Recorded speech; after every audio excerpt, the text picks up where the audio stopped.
She lived so close to her elementary school that she would wait till the first bell rang and run to school and make up before the second bell rang. And then she would come home at noon and do the same thing.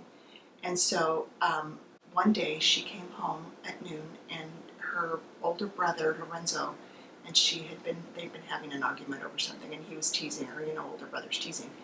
And he said, I'm gonna pour soup on your head.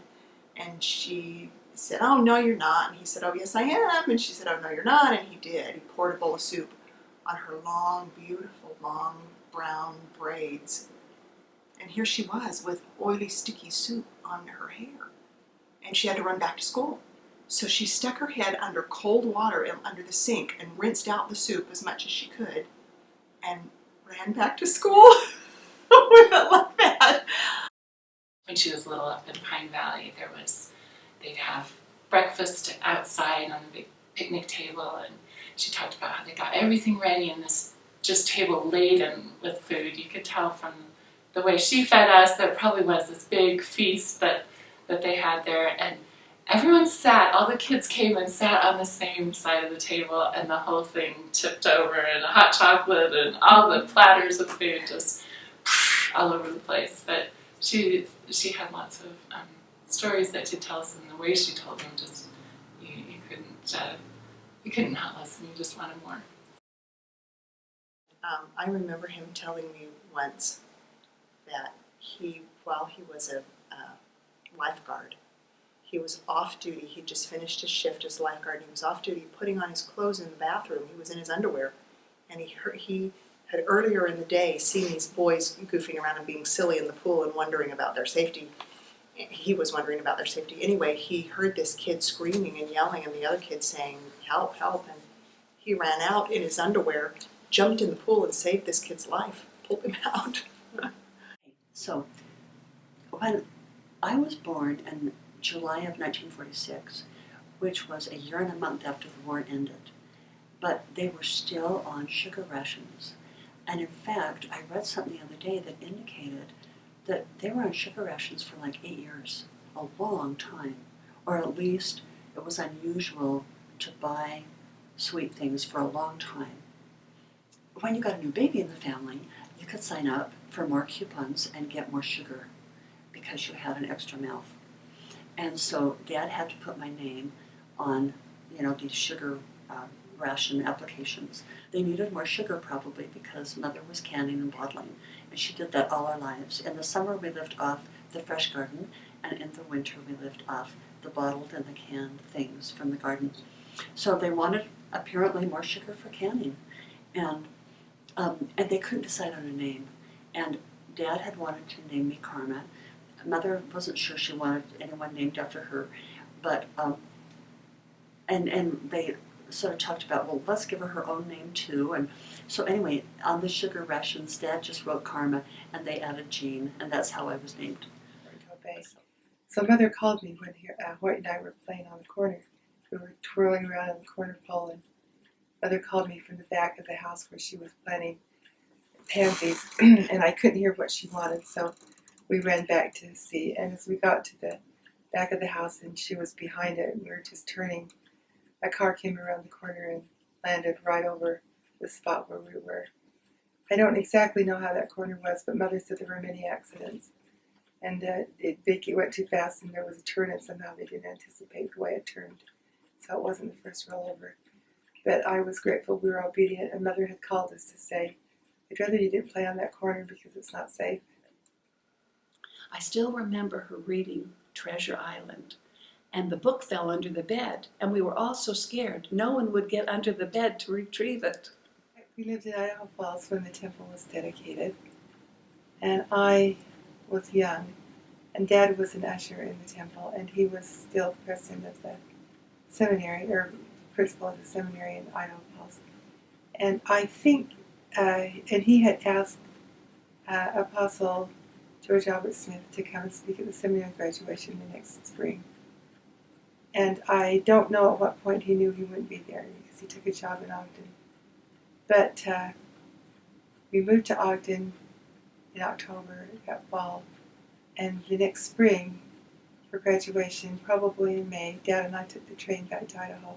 He took me with him so I could be a companion and so I could play with Hoyt next door, so we could make mud pies. And we had a great time, and the next morning he came to pick me up, but it was a little earlier. It's a great big black limousine outside, and I didn't know quite what was happening. I was being ushered out with great pomp and ceremony and hurry, and it was President George Albert Smith, who had become the prophet during the year that Dad had asked him, and we had moved to Ogden, and he had come to speak at seminary graduation. Realized that Dad could come on the train and ask if we'd like to ride back with him, with his limousine and his driver. So we did, and I got in the back with Dad, and President Smith kept asking me if I wouldn't like to come and sit up front where it would be more comfortable. So he held me on his lap and asked me to hold his beard, which I didn't really want to hold. I read a story or a poem about what beards caught. But I did it for him, and it was a stringy, funny beard. But it was long. But he was so nice to me and gave me a nickel and a postcard with his name on it, and the postcard was of the Hotel Utah with the gold room. And I don't remember a lot of the trip because I think I slept in his arms and he held me all the way to Ogden, which was probably about 4 hours. And before I knew it, we were home and on our way, but he was so kind to me. He was known for his kindness, but I really can testify of his kindness to me. He just wanted us to be comfortable. Well, Graham left St. George and they moved to Provo, and she had the kids there with her and was taking care of them. And Aunt Wanda was going back to school so that she could support her children because Uncle Carl had passed away, and Aunt Wanda was in her 30s. Anyway, there was an author and his wife who were living next door on the South for the summer, and he'd done a lot of Western books, and they had a little baby, and the baby crawled out and had fallen into the canal that ran in front of the house. And it was, I mean, he easily could have drowned. And somehow Graham either heard him or realized what had happened and ran out and scooped him up before he went, sailing down the ditch. And that was the end of that. She saved him, and his parents were grateful. And then years later, when Vern and Marcy were engaged, Marcy took Vern to meet Graham, and she recognized the last name and said, "Are you related to Silas and Clara Cheney?" And Vern said, "Those are my parents." And they put everything together and found out he was the baby, and Graham had saved him. It reminds me of one day when I had an uneasy feeling all day about Dad. It was nasty weather, and we had this. The Chevrolet was it was from 1946, and this was maybe 52, 54, 55, something like that. And I felt so uneasy about him. I finally told Mother, and we both prayed for him all day long.